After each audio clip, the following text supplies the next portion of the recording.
Welcome into episode 310 of the Skate Podcast. I am Brian DeFelice, joined by Bridget Prue and Scott McLaughlin. The Bruins and Toronto Maple Leafs are going to a Game 7 for the second consecutive year. The second consecutive year, the Bruins have been up 3-1 in a first-round series. And for the second consecutive year, it's going 7 games. We know how last year ended. I think we have a sick stomach feeling in our stomachs about how this year might end.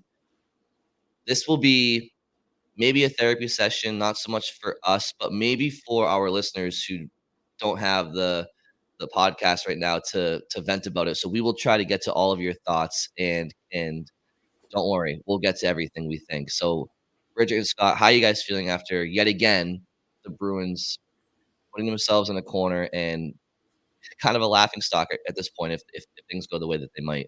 Well, they blew my prediction because I said Bruins in 6. So, I had a little bit more faith in them than this. And they're really just right on for mine, guys. Everything's fine. Bruins in 7. Yeah, and how's the rotation going, Scott? How's that? Did that work out? Which, by the way, Swayman has been great, and that's not been the problem. But we're just watching a rerun, it feels like, and basically you go up 3-1 and you lose the next 2 games and you have no momentum. And you played two of your worst starts of the regular season. Or I should say, with the postseason or regular season in mind, like two awful starts, only one shot again in the first. So yeah, a lot to get into. And I put up a poll last night to just get a nice vibe check on how confident people were with the Bruins going into Game 7, if they were going to win it or not. So we'll get to that later too. Bridget, you want to take the first opening shift? Yeah, I'll go first because I'm going to be a little bit more positive. All right. I'm going to try to keep this on a little bit positive side, but it's also reflecting on some stuff that needs. I'm excited to hear how you try to pull this off. Okay. Yeah, no, it's not. The season's not over. Right. Okay. Start with that. It's not over. There's still a game left. And if you think about it, Austin Matthews not being in the lineup should be working to your favor, right? So your goaltending has been wonderful. But here are the things that they need to correct for Game 7 that, if not, we're seeing the same exact thing as we saw last year. And the narrative about the Bruins is just awful. It's going to be chokers. But so I'll keep it positive. So the very first thing that is so obvious after the last 2 games that they need better is Pastrnak. And you don't normally hear coach call out anyone in particular specifically, but he called out Pasta. In his answer, he was asked about how do Marchand and Pastrnak have to play Game 7, and he straight up said Pasta needs to step up. Marchand has had good spurts in the series, but you want a little bit more from him in Game 6. And Pasta has just been missing something. His stick handling hasn't been as good. He just mentally seems like something's a little bit like timid with his game right now. So you need Pasta to actually play like the superstar that he is in Game 7 in order to win. And the other thing, like looking back at my notes from last year's Game 7, which I really was hoping I didn't have to do, the Bruins basically did what they have been doing the last 2 games. They start out slow. They gave up 2 goals and they got behind early. You need to take a lead in this Game 7 in order to have a chance, because the crowd, once that game went down 2-0, it was like there's no oxygen in the building at all. The fans were like, home ice advantage was not a thing. And I feel like it might be even worse this year if that happens in Game 7, because people just already don't believe they can do it, right?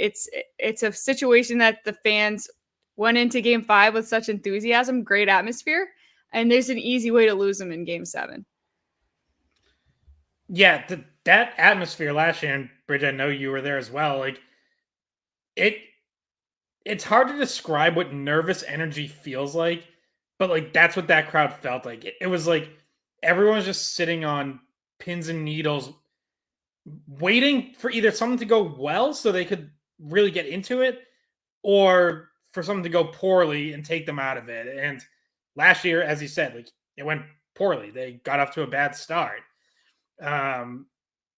So the Bruins are gonna have to create their own because it's gonna be the same thing. Like I don't think that's gonna be an amazing crowd right from the get-go Saturday night.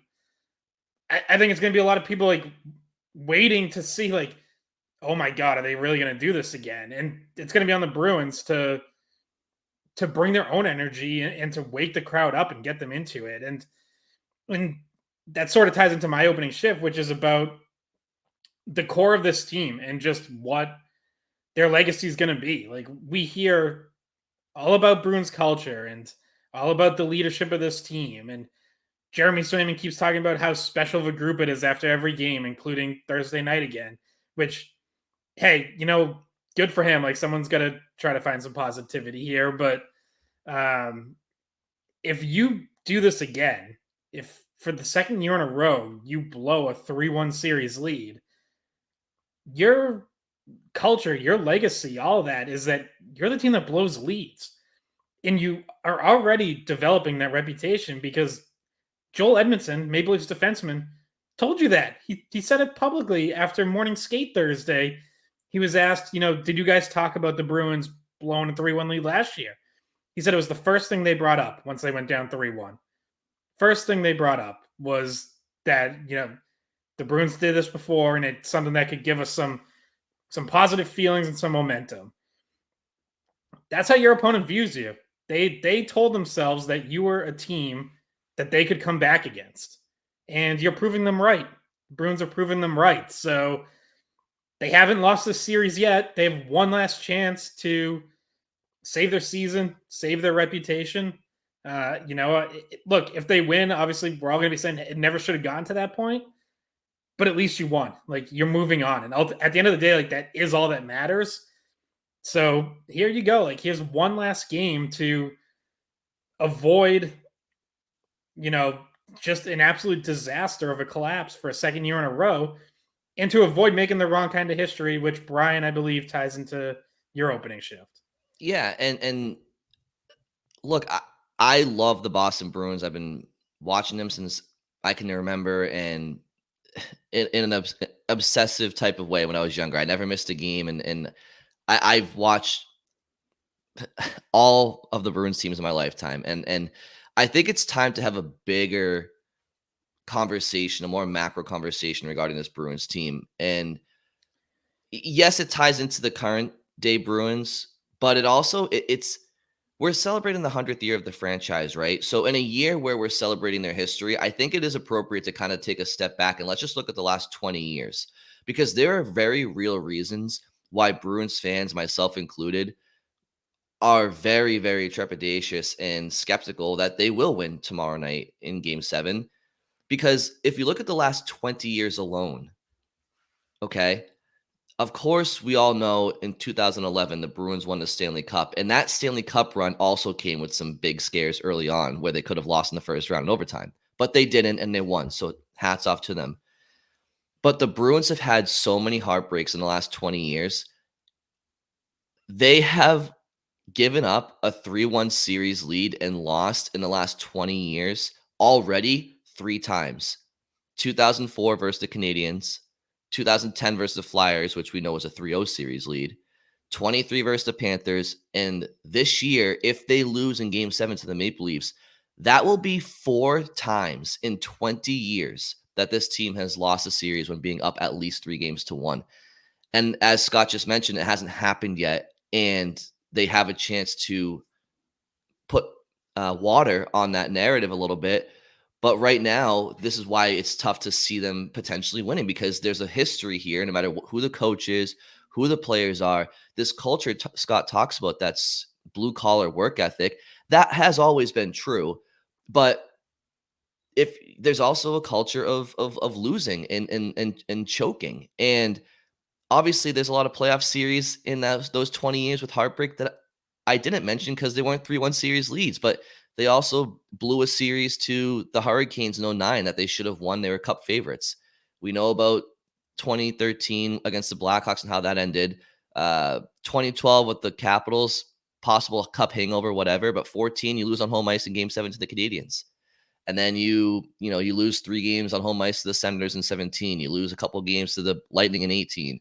You lose to the Blues in 19 on home ice, 3 losses. It's just the Islanders, you lose a couple games. So I'm really not trying to be pessimistic just to be pessimistic.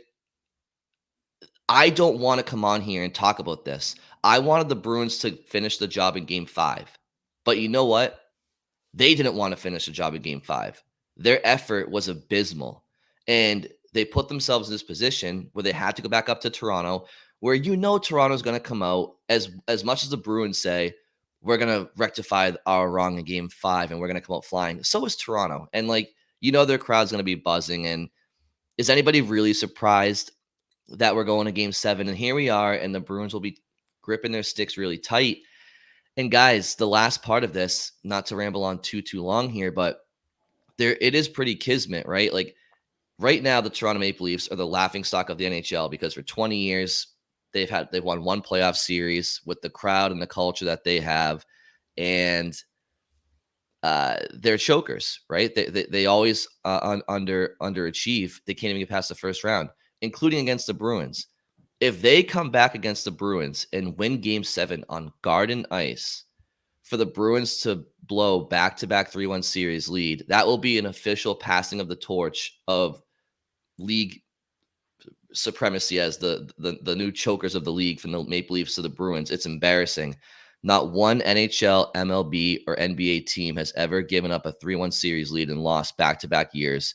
And in the NHL, I think 90+% of the time the team has a 3-1 series lead, they win the series. The Bruins keep bringing that percentage down because they're the only team in the 10% that keeps losing, finding ways to lose. So again, series isn't over, but for all the reasons I just mentioned, they have never given us historically a reason to feel good about them in these moments. Yeah, and just the inability to close teams out and finish the job, especially the last 2 years. So like, if you want to go back 3 years and loop in 22 against the Hurricanes, it's now 0-6 in their last 6 closeout games. But really, the last 2, obviously you blew 3 of those games last year, now 2 in a row this year. The start in Game 5 was inexcusable. To only get 2 shots in the first period, to look so flat, look so much slower and behind the play than Toronto. Then to have it happen again in Game 6, where you only land 1 shot on goal in the first period. And by the way, it was a short-handed shot from Jake DeBrusk from about 45 feet out that never had a chance of going in. Their second shot, their first 5-on-5 shot, their first real shot, was 7 minutes into the second period. I'll say that, I didn't think their effort was as poor as Game 5. I didn't think they got dominated as badly as the shot differential would indicate, but nonetheless, you landed 1 shot on goal in 27 minutes. So no matter what else I can say about you didn't give up a ton of great chances to Toronto or whatever, it doesn't matter. You got 1 shot on goal. And there's an element of, sure, we can talk about talent, and this team probably doesn't have enough of it up front. I think we've thought that all season.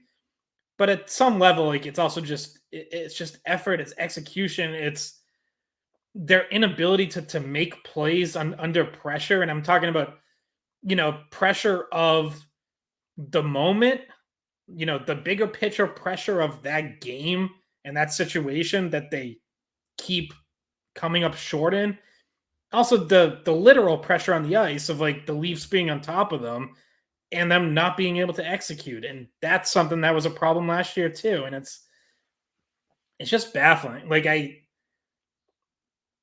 Part of me wants to say I can't believe we're here again, but it's well, we shouldn't be surprised though. I mean, they did it last year. We saw it. Obviously that they're capable of this, and now they're 1 loss away from doing it again. Yeah, and it kind of felt like losing game 5 in overtime was really what set this up again. Like your first closeout game, you don't do it, and the same exact thing happens as last season where, hope going into overtime it's not going to happen again, and then it happens again, and then you go to Toronto and wouldn't you know, it happens again, you lose that one, and now you're on to a game 7. So what really blows my mind about the last 2 games, and I mean, I don't know how you guys feel about that goal that the Bruins scored with 0.1 seconds left in game 6, which essentially the only purpose of that was it ended up just ruining Wolves' shutout. And it makes the Bruins look like they actually had offense. But in that game, you have to score a goal. Like, I don't understand how they went literally 59 minutes and 59.9 seconds without scoring a freaking goal. Like, Jeremy Swayman, once again, this is what we talked about after last game. He lets in, or in game 5, he lets in one regulation goal, and you can't even put one up before you have to, pull the goalie. And also it makes the Nylander goal, the second Nylander goal, weird because McAvoy comes to try to play the puck. Great back pass to Nylander for a clean breakaway, and obviously he's the kind of guy that can finish those. And so if they don't let that in, and the game ends exactly the way it did with Geekie putting a puck in with 0.1 seconds left, like, that's a totally different game. That's a totally different series that may end up with an overtime win. Like, it was just a weird finish. And obviously a weird start with only getting one shot, like Scott said, in the first period plus. It just wasn't enough offense. And when I really think about it, they were not generating anything off the rush. Toronto was doing a really good job slowing them down, coming into the zone, in the neutral zone, and they were playing tighter defense than they had the whole series. But there's a reason why they weren't getting those chances that you're like, oh, that should have gone in. It's because they weren't generating a whole lot off the rush, which is usually when you're most dangerous. So, yeah, and they weren't generating down low either. I mean, especially earlier on, it's just, and I mean, the whole if Nylander doesn't score that second goal, I mean, to be fair, if he doesn't score that second goal, Bridget, you and I both know the butterfly effect. The geeky goal doesn't happen either. So it probably doesn't happen either. But it's just because it would almost like it would have thrown a wrench in at the end if that was the case. But I mean, maybe if anything, and this is me grasping at straws, but if anything, maybe in some world where like maybe the Bruins say to themselves, okay, at least we got one by him, or that whole, like, you know what I mean? Like because they already stopped playing. They were like, I thought the game was over. Wall's not going into game 7, like, feeling like he hasn't given up a goal. Like, but again, that's grasping at straws. That's not legitimate, obviously. Yeah, look, I mean, you can't score if you're not shooting on net. I mean, I couldn't believe the amount of blocked shots. Toronto's not doing anything special. They're just playing hockey. It's like the Bruins, they keep trying to do these little toe drag snapshots like they're all Austin Matthews. There's only one Austin Matthews, Morgan Geekie, Charlie Coyle, Jake DeBrusk. Like, I don't understand how they're getting so many shots blocked. It's agonizing. It's like, oh, here comes a Bruin down the rush. Oh, puck into the stands. It's like, guys, seriously. But and it felt like they kept shooting into their own players too. Like, Charlie Coyle got nailed, Geekie got nailed. Like, guys are taking point shots, and then the guy in the slot's just getting hit in the back with pucks. And there was, and Brick mentioned on the Nesson broadcast, like, Bruins had to try something different because they kept going low to high and getting bodies to the net, which is nice. Like, obviously you want bodies at the net, but there were so many because the Leafs were converging too that they couldn't get anything through, and they just kept like firing away from the point into 4 or 5 bodies. And Brick was like, I'd like to see a forward pop out basically out to like the center point, into the high slot area. We've seen that be an effective play for them before, and it didn't happen. Like, there really didn't seem to be much of any adjustment to try to do something different. The rush chances go way down in the playoffs every year, almost every team, unless you're the Colorado Winnipeg series.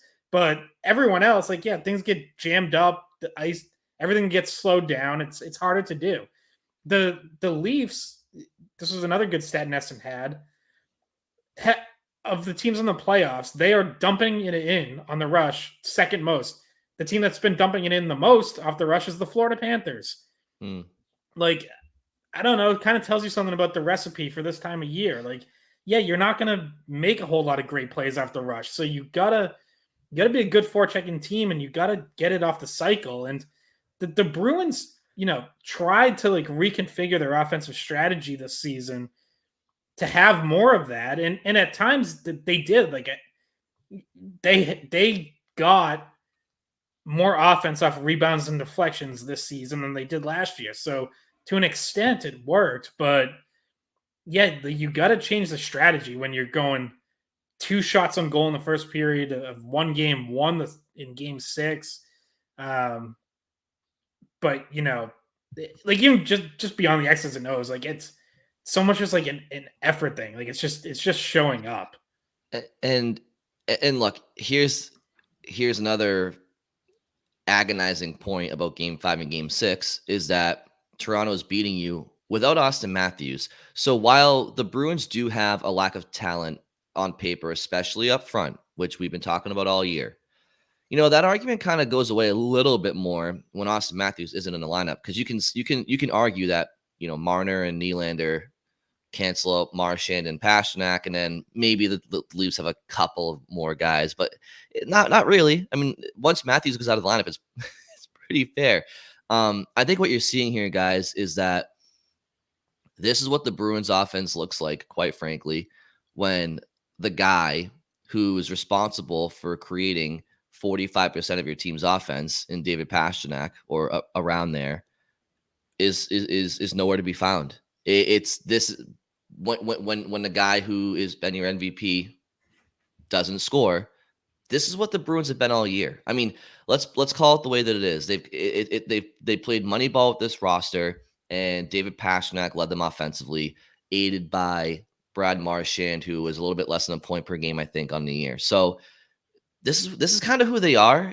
What is frustrating is that the blue line is also not really stepping up. But again, the entire team in front of Jeremy Swayman has let him down like I've never seen a team let down a goalie before since they went up 3-1. I mean, absolutely inexcusable top to bottom. I mean, you mentioned the Morgan Geekie goal, Bridget, but let's call it the way that it is. I mean, the Bruins scored 1 goal in 7+ periods of hockey, if you include all of game 5 plus overtime, and then all of game 6. And then if you want to be a technical individual here and say Morgan Geekie scored and there's 2 goals in the last, be my guess, but the game was 2-0 with 0.001 seconds left. So it felt like it was over. They've completely let him down, guys. And I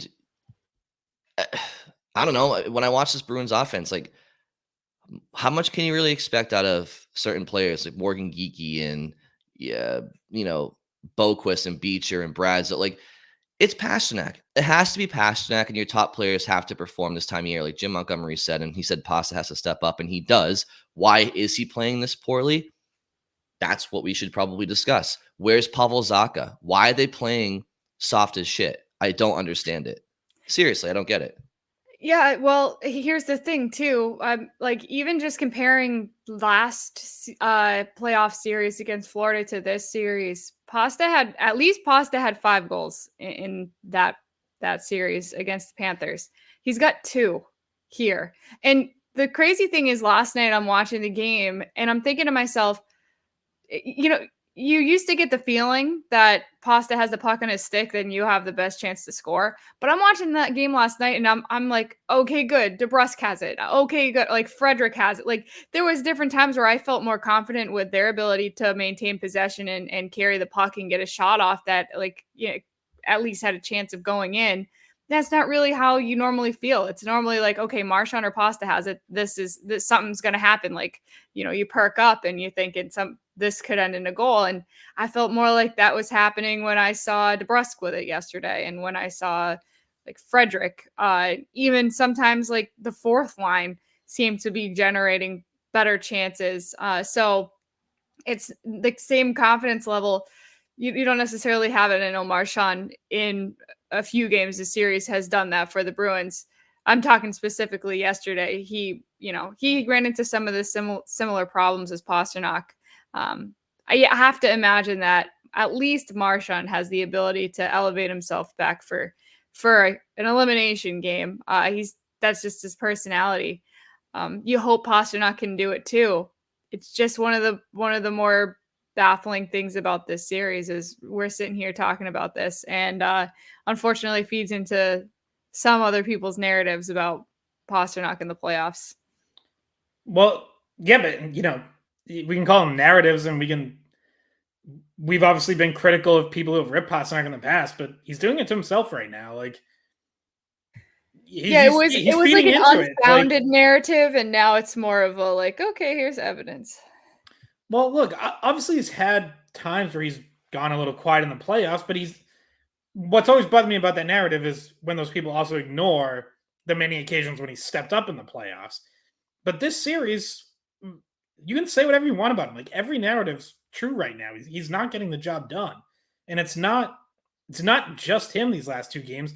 The Bruins' top 10 players in time on ice have combined for 0 points in the last two games.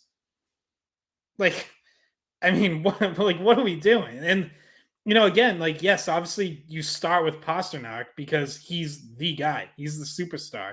And as you said, Marchand's already stepped up and taken over. You could argue 3 games, but at least 2. Games 3 and 4 in Toronto, Brad Marchand was the best player on the ice in both games. They won those games because of him. Pastrnak hasn't had that kind of game yet. Even last year, like, he had 2 goals in Game 6. He had another go-ahead goal in Game 7 in the third period. So there were moments in that series where, as that series went on, he was one of the guys who was stepping up, even though the team ultimately didn't get the job done.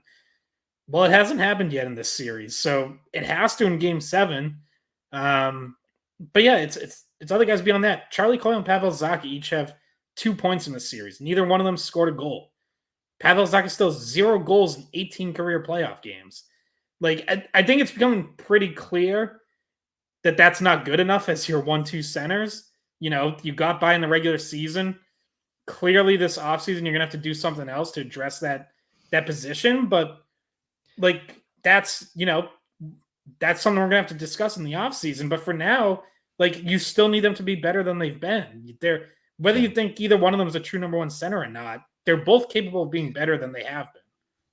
And we've known this. Like, we've known that come playoff time, what's always been the sentence on this podcast: you're never going to win a Stanley Cup with those two as your top 2 players, top 2 centers. And the reactions I would get would be, oh, well, they're first place in the league, or they're a top 3 team in the league all year. It's like, yeah, I get it. I understand. You can find ways to have a good regular season, and they deserve all the credit in the world for that.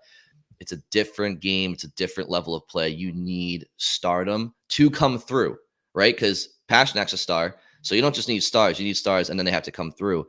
But here's the problem for me is that we can't sit here and mention, oh, the lack of talent is why, maybe in part to why this series is going 7. You know what? The talent that they had was good enough to give them a 3-1 series lead. So for this series alone, I never thought, and I still don't, even if they win the series, that the Bruins are going to win a Stanley Cup this year. But when you get up 3-1 in a series in the opening round with X players, you can't just change your expectations for them midway through the series, because now they start losing. Oh, well, it's because they don't have enough talent and the work ethic isn't there, but it's a talent issue. Well, where was the talent issue when they're up 3-1 with Austin Matthews in the lineup for most of that? So, for me, it's a mentality. I mean, look back at Bruins teams past in the 2007-2008 Bruins, the team that went back to the playoffs for the first time in a handful of years. That Bruins team, you had Mark Savard, you had Marco Sturm, a young Kessel, a young Krejci, Chara. Okay, but Bergeron is out for the year. That roster was not very talented, but they never went, half games without getting more than a shot on goal. Like it's a mentality, it's an effort thing. The Bruins don't want to go to the middle of the ice. Their top players, besides Marchand, they don't want to pay the price. Like they don't want to out. Pastrnak and Zacha don't feel like out battling the Toronto defenseman down low. They'll give them a shove, but when the battle ups and ups and ups, they don't want to play that game anymore, and it's unnecessary, or not unnecessary. It's necessary to play this time of year. Like no amount of talent is an excuse to not play the level in the style of play that it takes to play in the playoffs, right? Like Connor McDavid, all the skill in the world, nobody is above the effort it takes to win in the playoffs. Nobody, no amount of talent. And watching the team last night, guys, it's like when I went to bed, what pisses me off the most is that, similar to Pastrnak not helping himself with the narrative, Joel Edmondson, as Scott mentioned, when the Bruins went up 3-1, it's the first thing Toronto's talking about. And the Toronto media keeps asking about it. Yeah, they've been up in that situation last year and they lost. And it's like the Bruins like Scott tweeted out, the Bruins should use this as motivation. But like the Bruins keep allowing that window to be open to talk about because they don't finish the job in game 5. And it's embarrassing to the fan base because like they're giving the Boston Bruins logo over years. Like the Bruins logo is now becoming, coaches change, players change, but that logo stays the same. And it's like, it's embarrassing to all the Bruins fans that they are now the butt of all these jokes of losing. And I'm watching the Bruins last night and in game 5, and I'm like, this is not the Boston Bruins that I watched growing up. Like there's a lack of physicality. There's a lack of blue collar work ethic here. I mean, that's their MO. Why is it that the Toronto Maple Leafs are significantly out hitting and outworking you, it seems, in the dirty areas? It's not the Bruins team that I've grown up loving at all these last few games. There's still one game left to squash it, right? Like that's what it comes down to. You should have finished it the last 2 games, but you still have a game left to overcome what you've been dealing with the last 2 games, not being able to score. And because you're talking about centers and losing battles, faceoffs have gone down in every single game so far. Like the faceoff numbers feel like they're at an all-time low. They're like 37% right now. And I don't know about you guys, but not every center on this Toronto Maple Leafs team should be absolutely outworking and out battling the Bruins on faceoffs.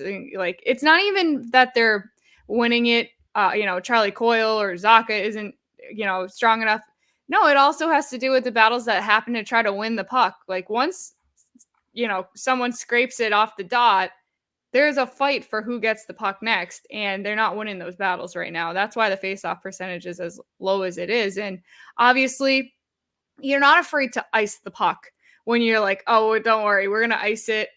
Like talking about like the last 3 minutes, like Toronto was perfectly comfortable icing it. Oh, because we're just going to win the next face-off, and then it's not going to matter, right? So in a lot of situations, the Bruins just immediately lose possession off of a draw, and Toronto was using it to their advantage to waste the clock at the end and to, not be too scared to ice the puck because you're not worried about getting possession back. And it's been detrimental, and it's gotten worse. Like I said, the only game that was above 50% was game 1, and then each game has dropped off. Yeah, so a couple things here. First, just in case anyone's getting confused, I want to make it very clear. Like, when I talk about like a lack of talent or whatever, Brian's right. Like, I'm not making any excuses for what this team is doing right now. There is no excuse for blowing a 3-1 lead. Injuries weren't an excuse last year. Whatever talent deficit there is on this roster, not an excuse this year. You got up 3-1. No matter what else you want to say, like you should close out that series. On the faceoffs, yeah, it's been a clear issue all series. I mean, John Tavares has always been good at faceoffs, so that's not a surprise that he's dominating. They've managed to turn Max Domi into Patrice Bergeron in faceoffs. Like, he's basically been 50% his whole career, and now he's like 70% in this series. They Yeah, it's been an issue all year, but it's definitely gotten worse. Johnny Beecher coming back in the lineup, not the savior. He only won 3 out of his 9 in game 6. So it's team wide. And Bridget, the point of the icings is a good one. Like, yeah, I think it has emboldened Toronto to be more willing to ice it. And how does Toronto score their first goal last night? Right after a bad icing by the Bruins. Now, look, we can get into the missed penalty call because they did. They missed it. Like, Pontus Holmberg cross-checks Mason Lohrei from behind into the boards. Should have been a penalty. I see people say, well, Lohrei was holding a stick. Fine, then call both. No matter what, though, like, there's a whistle there. There's a penalty that has been committed. Okay. Like 5 seconds later, Charlie McAvoy gets the puck on his stick, has room to either skate out of the zone or make a pass to Jesper Boquist or Pat Maroon. Has both his options in the neutral zone. And he just fires it down the ice. Comes back down, Leafs win the offensive zone draw and score. Now, maybe the thinking from McAvoy was Lohrei's hurt and I just need to get a whistle. Like, that's the only possible benefit of the doubt I can give him. But I still don't think I can. Like, I still think it's just a really poor decision. You have other plays to make. Like, Lohrei's starting to get up by that point. It's not like he's like down unconscious on the ice. So I think that was a bad icing. I think it was another, just a bad decision by McAvoy. It was also at fault on the overtime winner. One of 3 guys at fault on the overtime winner in game 5. And like, we talk about Pastrnak needing to step up and, be one of your best players. You need it from McAvoy too. Like, I think he played a pretty good game. Outside of that, like, he's one guy who did bring the physicality, but the decision-making in key moments has to be better. Yeah, and he did lay that big check, and it almost felt like a turning point. The Bruins offense seemed to get going a little bit more after that. I'm sitting there wondering the last 2 games, when you're down, when you're getting outshot 12-2 or in 12-1 in each of those first periods, like, at what point does someone have to make a statement hit? Someone have to do something to spark energy, because we saw that in game 1, right? Maroon came out flying and he was bringing energy and the fourth line. And well, at some point you're stagnant in game to start game 5 and game 6. Who's going to do something to try to spark any sort of energy at all? I know you don't want to go out of your way and get a penalty, but like the games where the Bruins were winning on the road against Toronto, what was going on? Marchand was annoying the crap out of Bertuzzi, antagonizing them. Like, it changed the whole tone of the game, and that just hasn't happened in 5 and 6. Yeah, I mean, in zero way would I ever blame the officiating for these last couple of games in Boston and Toronto, because at the end of the day, was it a missed call on Lohrei? Sure. I heard Toronto fans for days talking about a missed call on Marchand tripping Bertuzzi leading to a Bruins goal, so maybe things just even out. But at the end of the day, the last 120 minutes of hockey plus, Toronto, for 95% of it, I feel like, has been the better team. So, like, that's all I have to say about that. Like, Toronto has deserved to win these last 2 games because the Bruins, for whatever reason, haven't been up to snuff. So, and yes, Charlie McAvoy. Look, last year against the Panthers, he had a really strong game 3 down in Sunrise, opening face-off. I think he had a really, really great open ice hit on maybe Lundell or somebody like that, kind of set the tone for that game. But I remember after that series, we kind of talked about it. We said McAvoy needed more out of him in that series, and he started the year on the shelf, and we kind of discussed maybe it's just a culmination of never really getting up to speed as much as he wanted to with the full off season, and maybe it caught up to him. The Hurricane series the year before, I don't really think he had any staple moments. The Islanders series the year before, nothing really to write home about. So he's got a record here the last handful of years of, have you really look, game in and game out, if Charlie McAvoy scores no points in the playoffs, doesn't mean he's not having a great game, because he's assigned with and tasked with keeping the best players on these playoff teams quiet offensively. So I'm not losing sight of what his job and his role is, but I think it's safe to say they've needed more out of him in recent playoff runs, and I think this year's no different so far. And Hampus Lindholm, guys, he's not the player that they acquired a couple of springs ago. He's just not. I don't know if Svechnikov rang his bell so hard a couple of years ago. He just lost some confidence, and because last year he looked pretty good in the regular season, and then I was gonna say, in the postseason, last year he was a top 5 Norris candidate. No, I know. I'm just venting, Scott. Let me vent. So last year he was good. Last year he was good, and in the playoffs we found out he was battling through an injury. So this year, up and down seasons for him, but by all accounts he's healthy, and he's not having a great postseason again. So I don't know. McAvoy and Lindholm, it's fair to say we need more out of the two of them. Yeah. Well, and I saw someone tweet this out the other day or last night, like, there's no way Pasta's not hurt. Like, why else is he playing like that? But I don't think he is. I mean, otherwise, coach is not calling him out after the game if he's battling something. Like, he's not saying Pasta needs to step up if Pasta's secretly playing with like a thumb injury or something. Like, that's just, I don't think that there's any credence to that. And you talk about Lindholm last year, like looking a little bit off in the playoffs. Well, it turned out that he had an injury.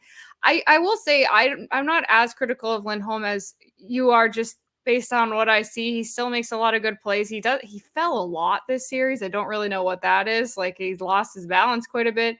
And sometimes the decision making isn't what it needs to be. He's failing on clears and different things like that. But I wouldn't say he's like my biggest issue. And Scott, you mentioned this right before we went live with the podcast.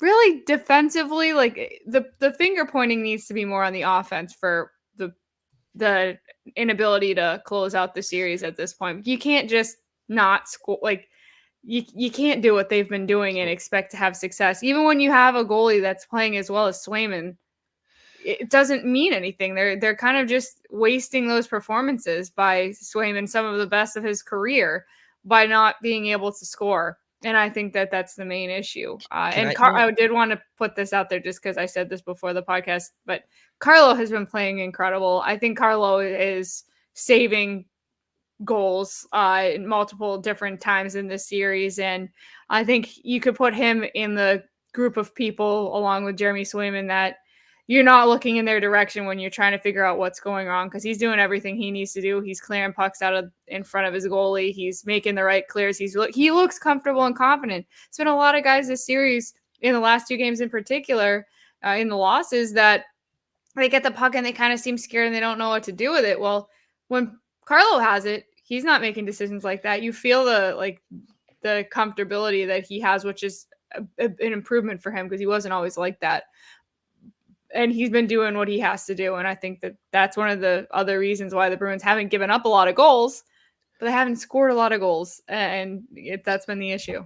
Scott, can I just clarify my point on Lindholm real quick before you go off? Is because it's not simply just like, it's never an apples to apples comparison with other players, right? With Charlie McAvoy and Hampus Lindholm, because of their talent and their caliber of player, they have a higher standard, a higher bar. So for Lindholm, who, as Scott just pointed out, was a top 5 Norris candidate last year, in back-to-back multiple games in the series, to just throw pucks blindly up walls to nobody besides blue sweaters, leading to extended time in a defensive zone and scoring chances. And then, okay, maybe he makes a breakout pass here. That's the little things aren't good enough for players like that. You're supposed to be difference makers and game changers. Not every shift, not every game, but certainly not never.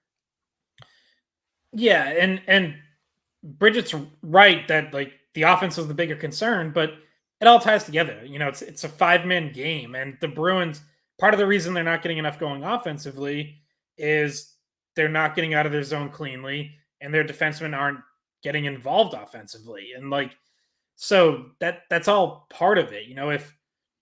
If McAvoy and Lindholm And, you can throw a puck mover like Lohrei in there, but I think Lohrai's played well. I think so he's too. at least met expectations, if not exceeded them. I would say he exceeded them. Like, if those guys are getting more involved and making more plays, then the offense is getting more chances. So it all ties together. And yeah, I mean, listen, like with Lindholm, I've made this point before, but in like a twisted way, him getting 53 points last year was, probably like the worst thing he could have done, because now everyone expects that. And before that, he had never had more than 34 points. Like, a 30-point guy is just more what he is. And, I can sit here and tell you till I'm blue in the face that I still think Lindholm Carlo is one of the better shutdown pairings in the NHL. And when you're in a shutdown role, you're not going to get as many offensive chances. But that said, like, yeah, there's no question Lindholm has struggled in this series. And, not to start, I thought game one, he was terrific. And I thought that pairing was terrific. They totally shut down Austin Matthews. They shut him down again in games 3 and 4, but as we now know, Matthews was dealing with something. Mm-hmm.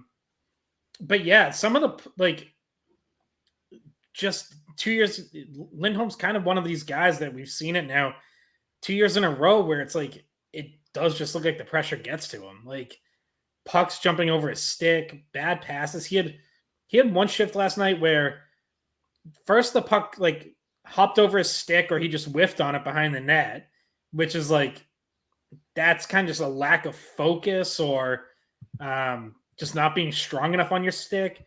And that led to like 40 more seconds of zone time for the Leafs. Then Lindholm finally gets it back on his stick, and he just throws a blind backhand up the boards that's easily kept in. And it's like, yeah, like those kind of moments, you just scratch your head, because it's like, where's the poise? Like, take an extra second to settle that puck and flip it out into the neutral zone and live to fight another day. It was like, as soon as he got it, it was just an immediate blind backhand to no one. And it's like, what are you doing? Yeah, well, I mean, that's one of the bad decisions for sure that you can put on him for that game. And that's going to be something that I imagine immediately gets shown to him on film when they look at, what did each player do wrong in game 6, and go over it and try to correct it for game 7. And I want to switch gears just a little bit, because we're already like 50 minutes in, and we haven't talked about something that I think is an important conversation, which is how much of this is on coaching, and do you think that no matter which coach loses this series, they are at risk of getting fired? Sheldon Keefe, I probably can't speak to too much, but if you listen to the Toronto narrative, I think most likely, although fighting back to force a game 7 might give him a little bit, but he's probably done. Jim Montgomery definitely would be done. And I'll be honest, guys,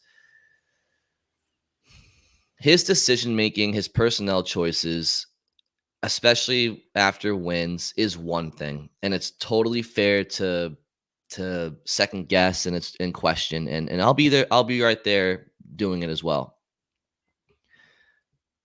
At some point, it's on the players. The players play the game, coaches coach. And I know people will say, coaches themselves will say, our job as a coach is to motivate, to game plan, and all that stuff. And if the Bruins are relying on a rah-rah speech from Jim Montgomery to go out there and execute a game 5 and a game 6 and a game 7, I'm sorry, but I'm looking more at the core leaders of this team, including Marchand, though he played spectacular in games 3 and 4 and was a great leader. But you can't ignore the second half of a series. But in particular, the young core, right? McAvoy, Pastrnak, Carlo, DeBrus, like these players, it's got to be, they have to lead on the ice. Though I do think Montgomery would lose his job if they lose tomorrow night. But I still would cast more of the blame on the players, because they're the ones that are between the boards. Yeah, well, that's going to be another part of the new legacy of this group. If they lose Saturday night, is they're going to be a team that got 2 coaches fired in 3 years, because I do think Montgomery's done. I just think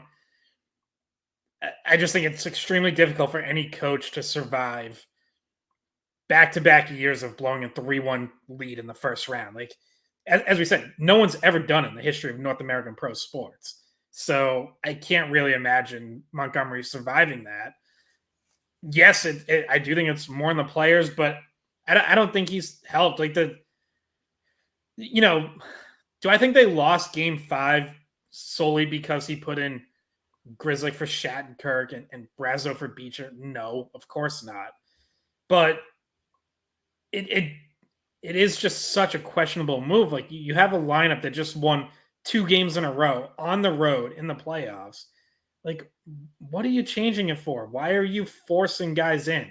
Why is Grzelcyk going from healthy scratch to playing 19 minutes in like a top pairing role? Like, some of it is just bizarre. And, I have no problem with the lineup he rolled out in Game 6. Like, that was probably the best lineup they could have gone with. Danton Heinen was out injured. We haven't mentioned that. I don't, listen, that's not a make or break thing. The Leafs didn't have Austin Matthews. So, that's a pretty fair trade-off. Yeah. But it's like, Montgomery, so yes, he course corrected in terms of lineup for Game 6. Like, he didn't stick with the mistakes he made in Game 5, but he did still make those mistakes in Game 5, and that's just a very easy thing. If they do end up losing the series, for when he walks into Don Sweeney's office at the end of the year for his exit interview, Don Sweeney's going to be like, why? Why did you do that? Like, and Montgomery talks about having confidence in his decisions and his reasoning for doing things. And I'm sure he does. Like, listen, he's not doing this stuff on a whim. Like, I do think there's a lot of thought put into it, but sometimes you overthink it. And sometimes you just have to take the simplest approach, which is when you have a winning lineup, you don't change it. I feel like we're watching him learn lessons potentially the hard way for his coaching career.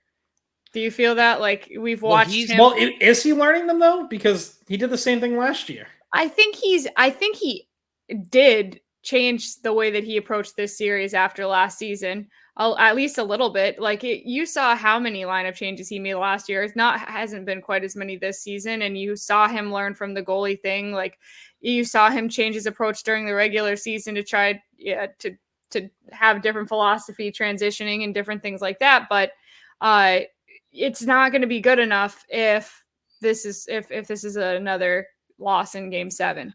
I mean, and I think the biggest mistake was the Grzelcyk coming back in. That one made no sense to me. I think it made no sense to a lot of people, and that could come back, because that Game 5, I think everybody at the time felt this, and it still feels this way.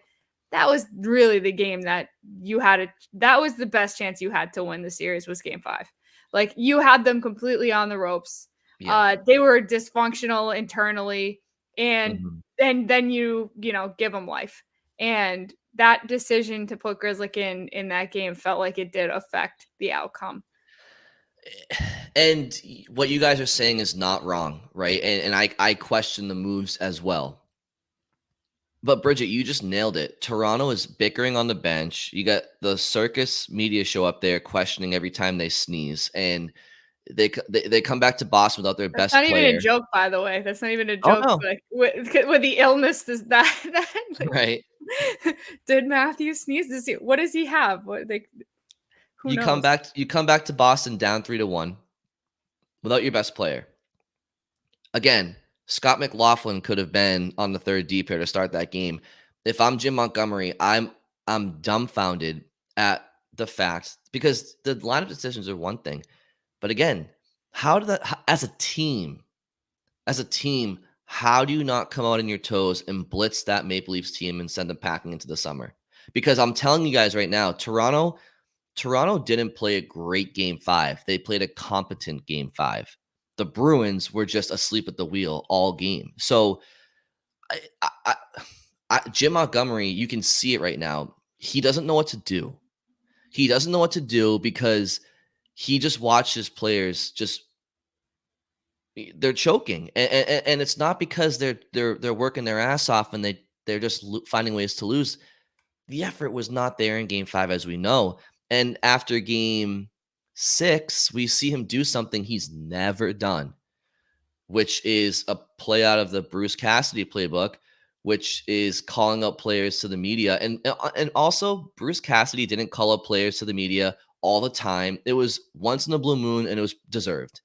But when you say to media in Toronto, with all eyes on this series in the hockey world, Pasta needs to step up, you can argue that's, do I like to hear that? Honestly, yeah, I kind of do like to hear it, but you can argue that should be kept in-house. And what does it say about this Bruins group of players? And I know that there's turnover, so let me rephrase that.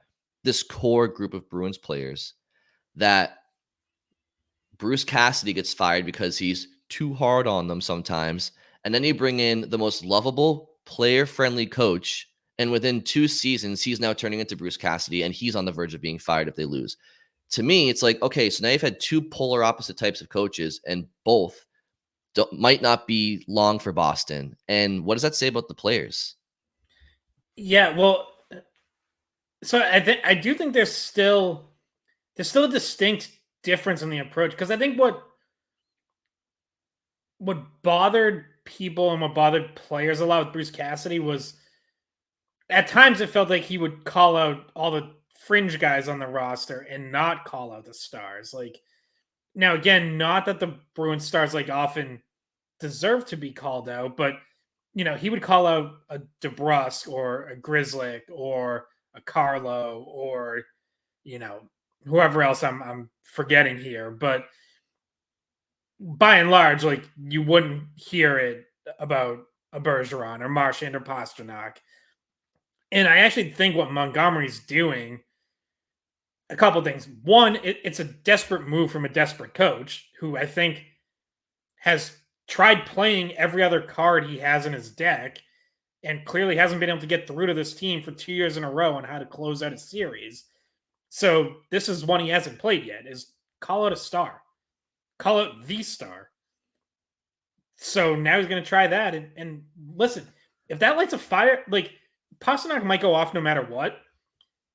But if he goes off in game 7, has 2 goals, 2 assists, you better believe people will applaud Montgomery. They'll be like, wow, like, that was bold. He called out David Pastrnak before game 7 and it worked. But it's really like all he has left at this point, because it's like he's tried everything else and clearly it hasn't gotten through. And as for like what it says about the core, again, it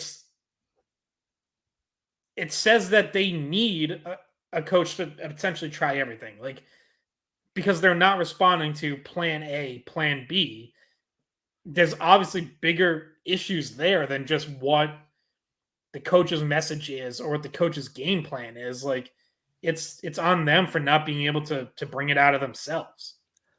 Now, one coaching decision in game 6 that I will call out right now, because this whole Pastrnak chatter is ringing a bell in my mind.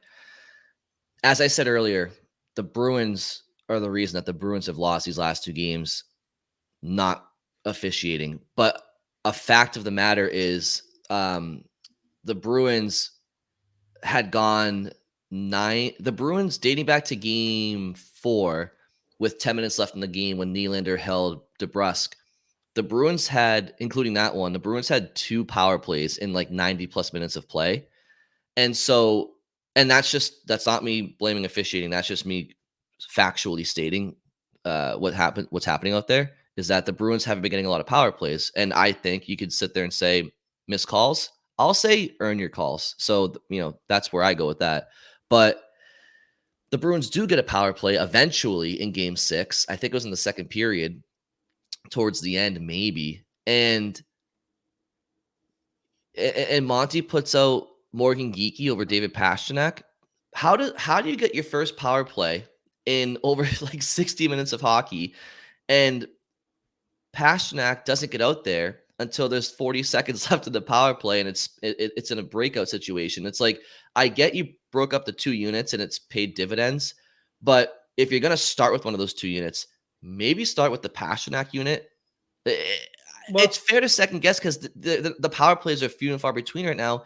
You got to take advantage of that with your bet, or just load up on that one power play. Like, I don't know. It just felt weird to me that it was a power play with him out there. I feel like he had to go to that though because the regular season that loaded up unit wasn't working, and that Andy tried going back to that loaded up unit in Game 5, and they were awful. So maybe just go with the split look, but with the Pastrnak split look. Like if you're gonna go 2 units, maybe with the Pastrnak. The McAvoy Martian unit has scored all of their power play goals in the series. Yep. Like that's one thing I actually won't question. Like really?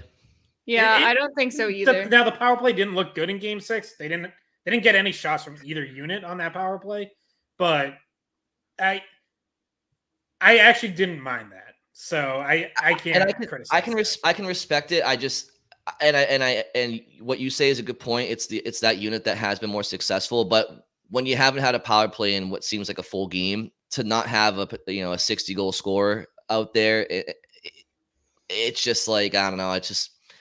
It seems like a bit of a missed opportunity, at least to get to, especially because he's not going 5-on-5. So maybe it gives him some confidence. And again, if you're going to go down on a power play, I'd kind of rather go down because David Pastrnak's not scoring instead of Morgan Geekie not scoring. Not a huge debate point here. It was just something I noticed. I was like, I kind of wanted to see Pastrnak out there at some point, but before 30 seconds left in the power play, because they didn't get another one, I don't think, the rest of the game. No, and yeah, again, like, you can criticize the refs or whatever because the Bruins aren't getting a whole lot of calls right now, but yeah, you got to earn them. Like, where do most penalties get? Well, I guess the Leafs have taken a lot of offensive zone penalties this series, but usually most penalties you're going to get is when you're in the offensive zone and the other team's defending. So they're not spending enough time in the offensive zone. I do wonder, like,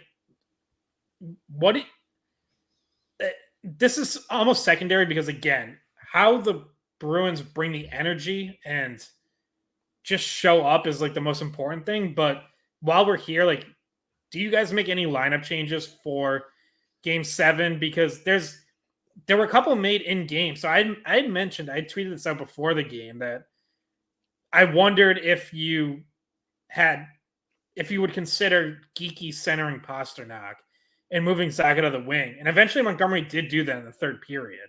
To finish out that game, it was Marchand, Geekie, Pastrnak as a line.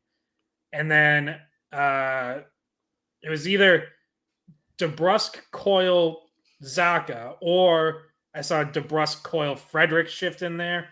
But Zaga had gotten moved to the wing. He and Pastrnak clearly just haven't been clicking in the series the way they have in the regular season. So just curious, like, what you guys think. I also wonder if, even if Heinen's out, like, I wonder if you make a change towards the bottom. The Leafs took Ryan Reeves out for Game 6 and put in Noah Gregor, who brings a little more speed. I wonder if the Bruins consider, Lauko to get a little more speed. Like, just so much of that game is just so slow and muddled instead up. of Maroon, or instead of Brazeau.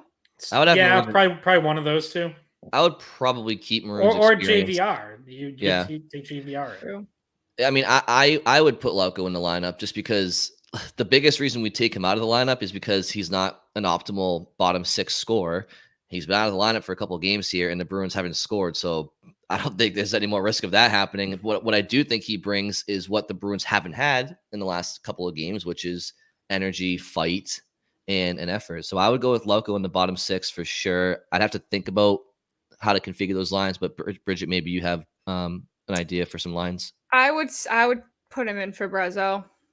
If you're gonna bring him in, I think Maroon.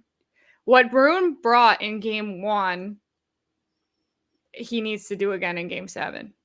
And his experience is good. He wins a lot of board battles. I would keep him in. I don't think he's played bad enough to come out of the lineup. If you want to make that change to add Lauko's speed and forecheck, I think that maybe Brazeau comes out. But then if you think about, if Heinen's not in, and if you think about where Brazeau is playing, that's on the third line. And we've talked about how maybe Lacko doesn't necessarily fit a third line role. That's a little bit too high in the lineup to play him, it seems like. So there's a chance that we could be talking about something like that and after a Game 7 loss and like, okay, was this another overcorrection, whatever. Personnel wise though, I wouldn't change your D pairs because I don't think Forbert's ready to come back in and Peake's obviously not healthy, so I don't think you have much option besides to bring Grizzly back in, which I don't think should happen. So D pairs, I think you have to keep the same. Forward, like top six, I mean, it kind of stinks, but yeah, with Heinen out and with the remnants of the Czech line not playing at their best, it does kind of make sense to try to split them up. But then once again, after Game 7, if you running lines, like if say your top three lines don't look anything like they did to start the series, or you know, they're completely shaken up, we're probably sitting here after a Game 7 loss going, well, he did it again. You know what I mean? Like I could see criticism coming in if either way, right? It's kind of like a damned if you do, a damned if you don't. Like you needed to get them going, but you didn't split them up, or you split everyone up and the chemistry looked awful, and you can, you know, that could be an issue too. If Heinen is indeed good to go, I might just roll back the Game 1 lines. I mean, maybe. I don't know. It's besides keeping JVR in, right? Rather than because he didn't start Game 1. Yeah, he wasn't in Game 1, and Grizzly was in Game 1. Okay, so maybe Grizzly was okay. So you know what, guys, take what I just said and throw it out the window. Maybe I could agree with you if you're talking about top six. I would do top 6 lines from Game 1 and D pairs from Games 3, 4, and 6. So if Heinen's healthy, because the Bruins haven't had a ton of forward combinations this year that have been consistently good, and one that has in the regular season at least was that Heinen, Zacha, Pastrnak. Now they haven't looked great at times in this series when they were together, but it's just it's a product of Monty always changing things up. You never see things for too long, but I don't know. More geeky in the top 6, like he makes some plays, but he also, I feel like he's just like, I don't know. He makes decisions too slow at times. Like there was one play last night in Game 6 where I've said this a bunch. Like I think he's a very smart hockey player. I think the puck leaves his stick a lot. Like he sometimes he's a little slow, and he, like, there was a play last night in Game 6 where he had the puck on the side of the net and could have just passed it across the crease or something, or at least tried to tuck one in upstairs and tight. And he just kind of like shoveled it to wall in the crease. I don't know if you guys remember that. And it's like, dude, sorry for my language. That's a grade A chance that just like nothing happened at all. It was almost like a defenseman when a defenseman shovels the puck to the goalie for a whistle. I was like, what is that? What is that? So I don't dislike him overall, but sometimes I'm like, oh, dude, you're killing me. Like you're killing me here. There's been different times in this season when he has been united with Pasta, though, that he either sends him on like this breakaway or he finds him open, like sneaking back door. And that's why there's temptation to put those two together when you're trying to spark Pasta. Like there's been times where those two were on the same page for some plays that ended up in Pasta scoring. That's true. I gotta be honest, like this situation, listen, I know whatever Montgomery does, if it doesn't work in Game 7, he gets ripped to shreds and probably fired. I kind of give him green light to do whatever he wants with his lines in this one, because for all intents and purposes, you've scored 1 goal in the last 2 games. Yeah. Like, I can't sit here and defend any line and be like, oh no, you can't break those guys up. Like, yeah, no, you can break pretty much anyone up because no one's doing anything. So really, like, whatever he decides, I kind of think like my attitude will be like, I don't know, has as good of a chance as anything else, because, you know, the lines you've had for the most part of the combinations you've had, like, have gone way, way too quiet. So, you know, and in Heinen, I mean, I wonder, like, obviously whatever he's dealing with was bad enough to keep him out of Game 6. How much better is he going to feel by Saturday night? And, like, is he a player you have to get back in if he's 70%? Like I don't know. Yeah, he was, and I think he was a game time decision for Game 5 because when we got lines, they didn't have him in there, but then he was playing, and we're like, oh, okay, so something was going on with that in Game 5 too. Can I throw a name out at you guys? And I think he's gotten some shifts here and there. Patrick Brown. No. Good no, God. Not Brownie, no.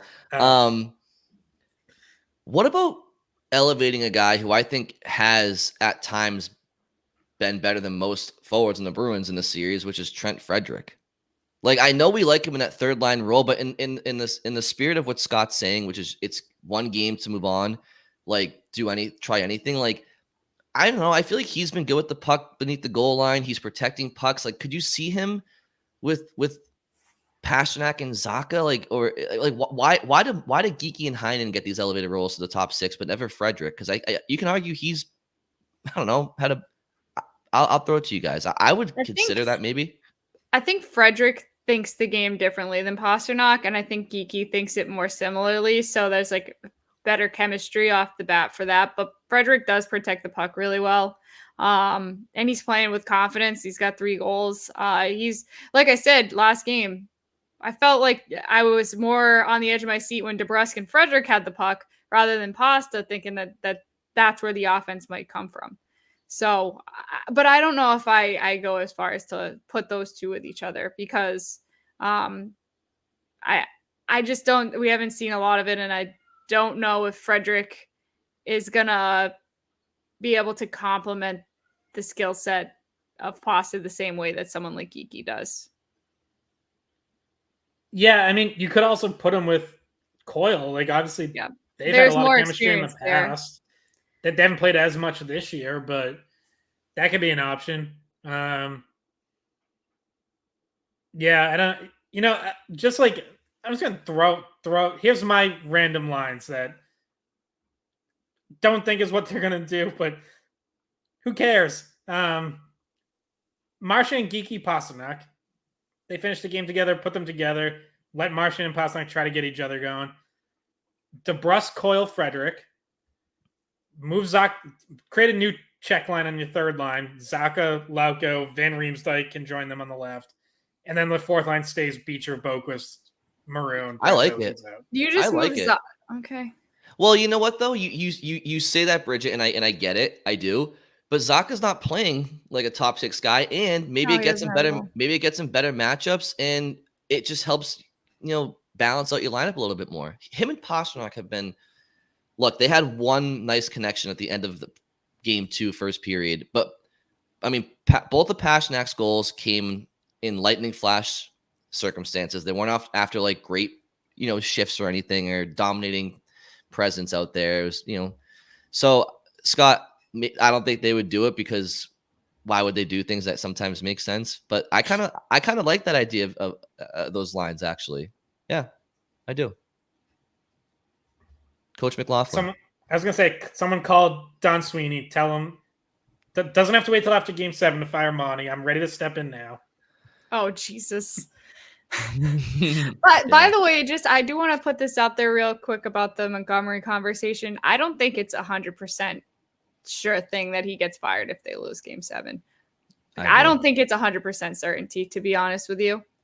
I do, because it's politics, Bridget. Because if it's not, because it's about, unfortunately, in this in the business that they're in, it's about saving your own job, right? So Sweeney's I don't think anyone thinks this is Sweeney's fault, right? No. Like, I don't think Sweeney has to worry about his job after this season and what he's done. I think it's pretty clear that he wasn't the issue. Ownership would be like, what's going on here? We just lost back-to-back years. Like, something has to change. And I think as a GM, you're gonna have to look at the coach, right? Well, if you like your coach, you can, if Sweeney is on Montgomery's side, then he's not going anywhere. If Sweeney can convince ownership, hey, next year we have more to work with. We're gonna add a center. We're gonna do we have more cap space. It's gonna be a different year next year. I don't think it's 100% chance that he's gone. They had the roster like that though last year, where it was like a great roster on paper. Yeah, I mean, And they nothing. didn't have that this year. Nothing's 100. Nothing's 100%. But listen, I like Jim Montgomery personally, and I think he's a good coach.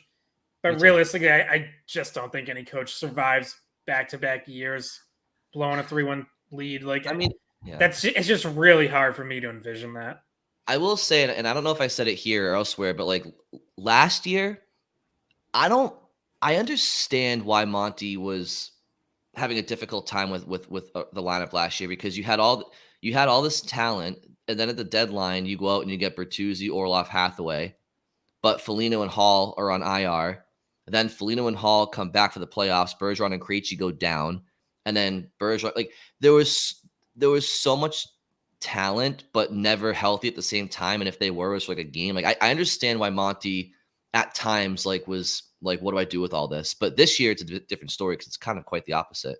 But in any event, and I'll also say, I don't think Sweeney gets fired either, but I don't think he escapes criticism or blame. Like, I know he did a lot of good things with this roster with all the cap constraints. He found some good values, but I do think there's going to be very fair questions about, like, why didn't you trade Linus Ullmark at some point? Like, I know clearly you tried to, and he blocked one trade, but even going back to last summer, like, ultimately you still ended up riding one goal in the playoffs, which is what most people expected, right? Like, I was team rotation, but clearly there wasn't like an organizational belief that, like, oh, we're keeping both goalies because this is what we're going to do.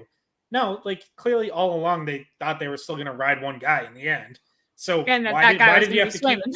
So, like, why did you have to keep Ullmark? Why did you keep Matt Grzelcyk all the way to the end of his contract when he gets benched in the playoffs every year? Like, there's also a lot of, I mean, that's $8.5 million right there if you move those two players. So I think there is going to be some fair questions and criticism of Sweeney as well. So I think it goes around to everyone when you lose this way 2 seasons in a row. Yeah. There's no avoiding it. Everybody has to take some. Like Marchand's first year as a captain. Oh, what the hell? You know, like there's all sorts of stuff. It's still an if. And to that point, Bridget and Scott, do you guys feel any better now that we've had a chance to kind of get things off our chest and let the dust settle? Because, I mean, I feel a little bit better. It's like, okay, it's sun's up. Well, actually, it's kind of overcast. Is this your therapy session? I think. Well, maybe. I think even for listeners, like I think a lot of people, are feeling, pretty low, and it does come down to the fact it's still a game 7 with a 50% chance of winning, and so. How do you guys feel? Scott and I said Bruins in 7. The dynamics have been different than what we expected, probably. I have to stick by my original prediction, despite how I'm feeling a little bit lesser about that now. How about you guys? By the way, this puts me in a real tough situation Saturday.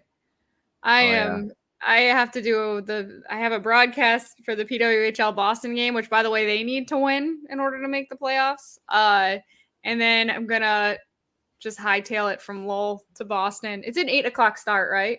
Mm-hmm. Okay, that'll give me that. I should be okay. 8 o'clock national game on ABC. Probably like 8:15. We didn't really have time to touch on, but obviously Thursday night was Jack Edwards' last broadcast. Nesson does not have game 7, will not have round 2 if the Bruins advance. So yeah, that was emotional. That was sad. Yeah. Yeah, that's not the last game that I think we were hoping he could call the way it went down. But no, and Gorman this was his last season with the Celtics, and he got a nice fun last game, and unfortunately was not the same result for Jack. And it really would have been a perfect ending if they'd won game 5 in overtime, and he gets to call that, and it's over, and especially Jack's. If it's against the Leafs, Jack's even more excited for those, it seems. So that would have been a nice way for him to go out. Unfortunately, it didn't work out for him that way. But I don't think that he's just more going to remember the playoff runs that they did have success on, and the teams that were successful in those calls that he had those seasons. Brian, to answer your question, though, I don't feel. I honestly have not felt good since Tuesday afternoon. For maybe it was hangover from last year, but the afternoon leading up to Game 5, I just had a really bad feeling. And then when Matthews got ruled out, I felt worse. Like, paradoxically, doesn't really make sense, but I felt worse. I was like, oh, like I feel like that's the kind of thing where like maybe the Bruins think it's going to be easy. Like somewhere in the back of their mind, they think the Leafs are just going to roll over. And I'm like, I know people think the Leafs are soft, but like, it's a different team. They got like I just had a bad feeling. I've had a bad feeling ever since, and I wish I could sit here and give listeners a reason to feel good about Game 7, but I'd be lying. I don't feel good about it. Yeah, well, I don't either. Can I give you what the listener said? Because before Game 6, Brian put out a poll on the Skate Pod Twitter saying, are the Bruins going to win in 6 and move on to play the Panthers, or are we going to see a Game 7? Real high confidence that Bruins were finishing it in Game 6. 75% of people said Bruins are going to win Game 6. No need for a Game 7. Well, that obviously didn't happen. So I put a different poll up after the game and said, who has faith that the Bruins can win Game 7? Much less confidence. We have 69% of people saying Bruins choke again. So yeah, nice. I know. I knew Scott was going to say that. I almost rounded up to 70% just so he couldn't. So the confidence level has gone from like 75% chance they're going to beat the Leafs to 31%. You know, Scott, it's funny you mentioned the afternoon of Game 5 because I was listening to Toronto's side of things, and they were all saying how, there's no, I'm talking, fans and media, the season's over, blow everything up. Like, there's no way this Bruins team, that Toronto wins the series, even though, and it was mentioned the Bruins woes last year, but, and I'm listening to that and I'm thinking to myself, again, a little bit of PTSD from the postseason last year, but I'm thinking to myself, I'm like, I can't envision right now the Bruins winning the 4th game to win this series because I haven't seen the Bruins win a series in a handful of years now. I'm like, all it takes is for this game to go to this series to go to 6 games, and it's going to go to 7. And I felt the same way. The only reason I'm sticking with Bruins in 7 is because I said it before the series, so I'm just going to stick with it. But I don't feel like they're going to win, if that makes any sense. And what makes me feel even worse about this is there's a feeling in my gut, and I'm sure kind of you guys might feel it too, that waking up this morning and after the game last night, that like I already felt I kind of feel like the season's over, like the series is over, and I bet the Bruins. I'd be surprised if they don't feel a sense of like they felt like they lost the season last night, but oh wait, we still have to play another game. And on the Spit and Chicklets podcast, Paul Bissonnette, who we know is a diehard Leafs fan, he mentioned that there's this guy who's like known to be like some sort of fortune teller, and he he picked the first like 13 consecutive picks of the NFL draft correctly or something like that. He texted somebody before the series that the Maple Leafs were going to win the series after being down 3-1, and I'm not a superstitious person, but it's like at this moment in time, it's kind of tough to see this. Brian, what I need you to do this afternoon is I want you to go down to your local psychic and your local medium and have them read your palms and have them read the tarot and say, hey, are Bruins winning Game 7? And then report back to us. Tweet that out. Yes. Gotta get a second opinion, just like doctors, like you gotta get a second psychic opinion. Yeah, I'll tell. Yeah, I mean, do you have a go-to psychic? I don't, but we could all go to a psychic this afternoon, and each. I mean, if they're not all in agreement, then that's not good.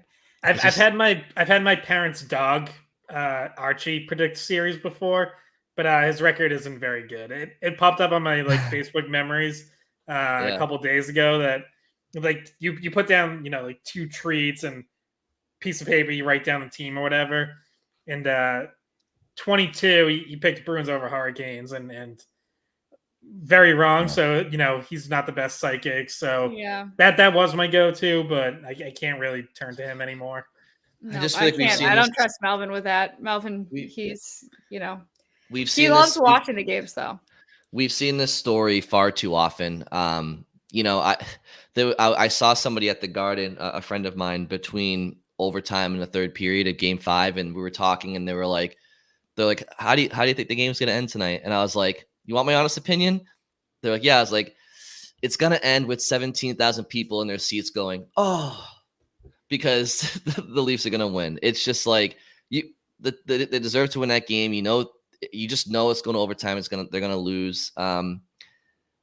We've seen this song and dance far too often, and whatever. You want to sit there and say, well, they're playing the Maple Leafs and they're the worst of the worst with this stuff. But if I'm being honest, guys, like the Maple Leafs is on a level on the soft scale. Like I think the players on their back end, like man to man, are like they're harder players. They play the game like more in your face, more physical. It's a different Toronto team.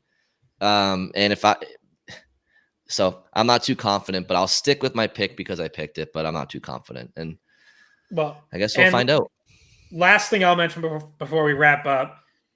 Me, Bridget, and Razor have Sunday skate, 9 to 11 a.m. Sunday, no matter what happens. So we'll be on EI, win or lose. They really need to win because I'm enjoying that. And we don't want to close out the season like that. We can't, that's just going to be a sad show. Yeah, it would be a real bummer. And it on Cinco de Mayo, no less. Mm-hmm. That would be a sad Cinco. And then I'm sure no matter what, we'll be back Monday morning, either reacting to the end of the season or reacting to a Game 7 win and previewing round 2, which, by the way, is going to start Monday night, no matter who wins Saturday. Game Playing 1 for the of right, the next. Playing for the right to lose to the Panthers in 5. These two teams. So that is.